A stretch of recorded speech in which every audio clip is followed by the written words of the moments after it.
আসসালামু আলাইকুম রহমতুল্লাহ। প্রিয় দর্শক, বাংলাদেশে এই 50 বছরের স্বাধীনতার এই 50 বছরে যে কাজটি বাংলাদেশের কোনো রাষ্ট্রপ্রধান করে দেখাতে পারে নাই, সেই কাজটি আমাদের এই বর্তমান অন্তর্বর্তীকালীন সরকার ডক্টর ইউনূস স্যার তিনি করে দেখিয়েছেন। প্রিয় দর্শক, সেই কাজটি কী কাজ? যে কাজটি বিগত 50 বছর ধরে আমাদের কোনো সরকারই করতে পারে নাই, সে কাজটি কী কাজ অনেকেরই জানার আগ্রহ। প্রিয় দর্শক, চলেন সেই কাজের আমরা ভিডিওটি দেখে আসি।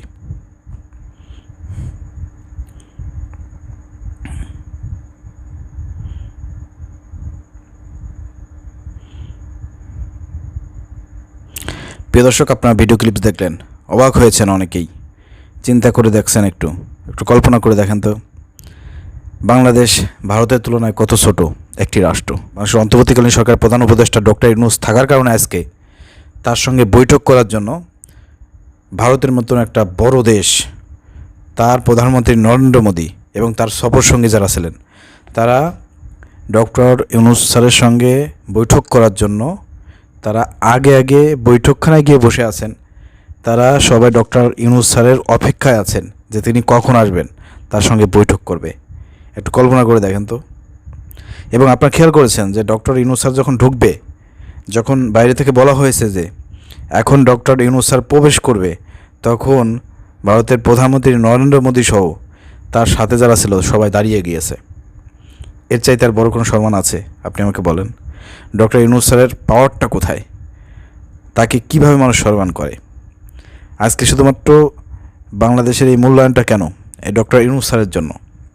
একটু চিন্তা করে দেখেন, আমরা দেখেছি গত 5 আগস্টের পরেও বাংলাদেশের অনেক বিএনপির অনেক নেতাকর্মীকে আমরা দেখেছি যে ভারতে তারা ওই অমিত শাহের সামনে গিয়ে মাথা নত করে তার সঙ্গে কিছু বৈঠক করার জন্য এবং তার সঙ্গে কিছু আলোচনা করার জন্য বাংলাদেশের ওই আপনার কি বলবো, বিএনপির কিছু নেতা বড় মাপের নেতারা, তারা সেখানে গিয়ে মাথা নত করে, মাথা নিচু করে দাঁড়িয়ে আছে। এরকমের ছবি আপনারা দেখতে পেয়েছেন।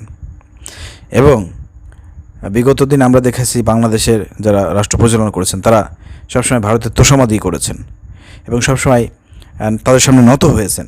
এমনকি বাংলাদেশের এই যে কয়েক বছর আগে শেখ হাসিনা ভারতে গিয়েছিল রাষ্ট্রীয় সফরে, সেখানে শেখ হাসিনাকে বিমানবন্দর থেকে তাকে যে শুভেচ্ছা জানাবে, অভিনন্দন জানাবে, তার জন্য মোদি কিন্তু আসে না।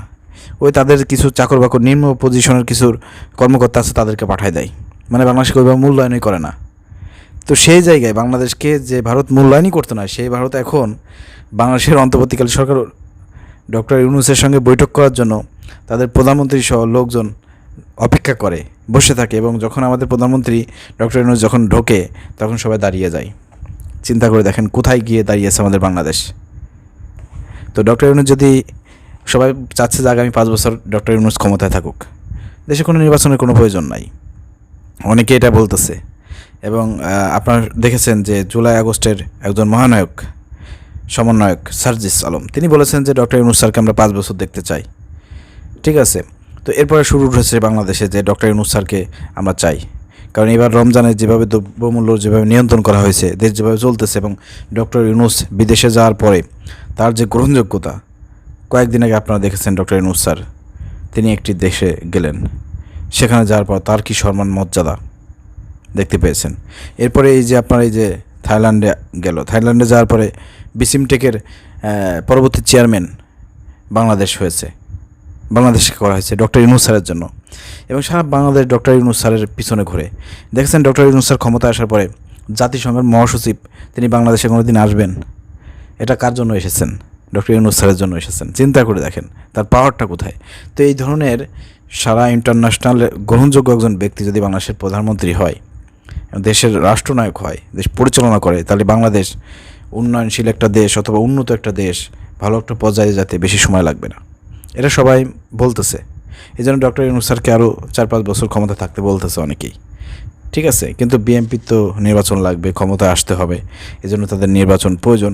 হ্যাঁ, সেই জায়গা থেকে বিএনপি যেহেতু একটি বাংলাদেশের রাজনৈতিক দল, গণতান্ত্রিক একটি রাজনৈতিক দল, অতএব তারা নির্বাচন চাইতেই পারে, এটা স্বাভাবিক ব্যাপার। এটা বাংলাদেশের সব দলই চায় যে একটা সুষ্ঠু সুন্দর একটি নির্বাচন হোক, কিন্তু আমরা চাই সংস্কার না করে যদি আপনি নির্বাচন দেন, এই নির্বাচন গ্রহণযোগ্য হবে না। কারণ সারা বাংলাদেশে এখন যে পরিমাণ চাঁদাবাজি, বিভিন্ন রকমের অপরাধ পরিচালনা হচ্ছে, কোন দলের লোকজন করতেছে এটা আপনারা ভালো করে জানেন। অতএব আপনার যদি পুলিশ প্রশাসন থেকে শুরু করে সব কিছু যদি আপনার সংস্কার না করে ইউনূস সরকার, আগামী নির্বাচন হইলে পরে ওই নির্বাচন হবে আওয়ামী লীগের মতো নির্বাচন। দেখবেন বিভিন্ন ভোট কেন্দ্র থেকে শুরু করে বিভিন্ন জায়গায় আপনার ভোট চুরি হচ্ছে, ডাকাতি হচ্ছে, বিভিন্ন রকমের আপনার অভিযোগ থাকবে, নির্বাচন গ্রহণযোগ্য হবে না। অতএব সংস্কার আগে দরকার, প্রশাসনকে শক্তিশালী করা দরকার। বিশেষ করে এই যে আপনার সেনাপ্রধান যে আছে ওয়াকারুজ্জামান, এরপরে আপনার ওই চুপ্পু আছে রাষ্ট্রপতি, এদের মেয়াদ শেষ না হওয়া পর্যন্ত, এদের মেয়াদ শেষ হয়ে যাবে, এদেরকে বাতিল করে দিয়ে নতুন নিরপেক্ষ লোকদেরকে রাষ্ট্রপতি বানাইতে হবে এবং সেনাবাহিনীর প্রধান বানাইতে হবে। এদেরকে যদি আমরা বসাইতে পারি, তারপরে যদি নির্বাচনের ব্যবস্থা করা হয়, তাহলে সেই নির্বাচনটা সুষ্ঠু হবে, এটা সবাই আশা করতেছে। প্রিয় দর্শক, যাই হোক, সামনের দিকে আর কোনো বিষয়ে কথা বলবো না। আজকে শুধু এতটুকু বলতে চাই যে ডক্টর ইউনূস স্যার, তিনি যদি আগামীতে ক্ষমতায় থাকেন, আর কয়েক বছর থাকেন, এবং দেশটাকে যদি সঠিকভাবে পরিচালনা করেন, তাহলে আমাদের দেশটার ভিন্ন জায়গা মানে চলে যাবে, ভিন্ন একটা জায়গা যাবে, যেটা বাংলাদেশে এই পর্যন্ত কোনো রাষ্ট্রপ্রধান কোনো কিছু করতে পারে না। আর কোরআনের মধ্যে তো স্পষ্ট ভাষায় আছে যে দেশের নেতৃত্বে নারী থাকবে, যে দেশ নারী নেতৃত্ব দেবে সেই দেশ কোনোদিন উন্নত সমৃদ্ধশালী হবে না। শেখ হাসিনা এই 15 বছর ধরে খালি মানে গায়ের জোরে, কথার জোরে বলছে উন্নয়ন উন্নয়ন উন্নয়ন, আসলে মূলত উন্নয়ন কিছুই নাই, সব হয়েছে লুটপাট। ঠিক আছে, উন্নয়ন নামে হয়েছে চাঁদাবাজি, দুর্নীতি। ঠিক আছে, তো কোরআনে যেখানে বলা হয়েছে যে দেশে নারী নেতৃত্ব থাকে সে দেশ কোনো দিন আপনার উন্নয়ন সমৃদ্ধিশালী হয় না। অর্থাৎ পুরুষ যখন এসেছে তখন আপনি দেখেন এই দেশের উন্নত সমৃদ্ধিশালী হচ্ছে। এবং রিসেন্টলি আপনারা শুনেছেন যে বাংলাদেশ থেকে 1,80,000 রোহিঙ্গাকে মিয়ানমার ফেরত নেবে, এই কথা তারা বলেছে। এটা কার কারণে? ডক্টর ইউনূস স্যারের কারণে। ঠিক আছে, তো আশা করা যাচ্ছে ডক্টর ইউনূস স্যার আগামী 1 বছর থাকুক। বলেছে নির্বাচন হবে ডিসেম্বর থেকে জুলাইয়ের মধ্যে।